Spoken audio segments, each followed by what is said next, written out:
ওই যে 31st night যারা পালন করেছে তাদেরকে যে আমি বললাম আল্লাহ সুবহানাহু ওয়া তাআলার ভাষায় যে তাদের বুদ্ধি নাই, তাদের বিবেক নাই, তারা জাহেল, তারা গণ্ড কিভাবে।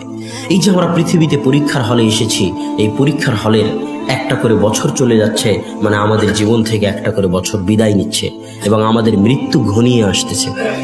যখন আমি জন্ম নিয়েছিলাম তখন আমার সময়ের নাম ছিল 60 বছর।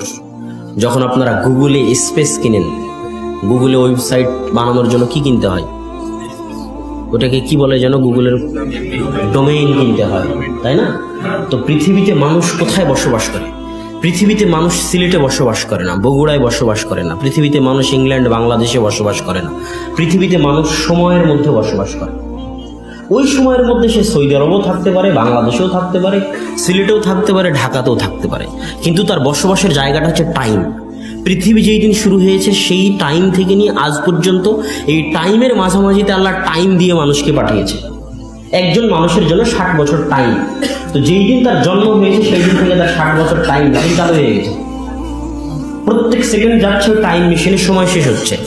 কথা কি বুঝাতে পারতেছি? প্রত্যেক বছর যাচ্ছে টাইম মেশিন থেকে সময় শেষ হচ্ছে। তার মানে জন্মের পর থেকে না আমরা যত বছর কাটিয়ে ফেলেছি, আমাদের যে আল্লাহ টাইমটা দিয়েছিল ওই টাইমের তত বছর আমরা হারিয়ে ফেলেছি। তো পরীক্ষার হলে বসে থাকা একটা বাচ্চা যখন 3 ঘন্টার সময় 1 ঘন্টা হারিয়ে যায়, 2 ঘন্টা হারিয়ে যায়, তখন কি সে আনন্দ উল্লাস করে? যদি পরীক্ষার হলে বসে, এই যে 2রা ফেব্রুয়ারি 3রা ফেব্রুয়ারি থেকে পরীক্ষা হবে, পরীক্ষার হলে বসে সময় শেষ হওয়া দেখে কোনো বাচ্চা, কোনো স্টুডেন্ট যদি আনন্দ করে, তাকে আপনি পাগল বলবেন না? বলবেন না? অবশ্যই পাগল বলবেন।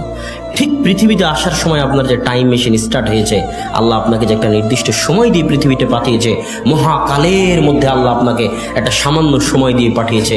এই সময় শেষ হয়ে যাচ্ছে, নতুন বছর আসতেছে, এই সময় শেষ হওয়া নিয়ে যদি আপনি আনন্দ করেন 31st নাইটে, তো আপনি যদি মূর্খ না হন তাহলে কে মূর্খ?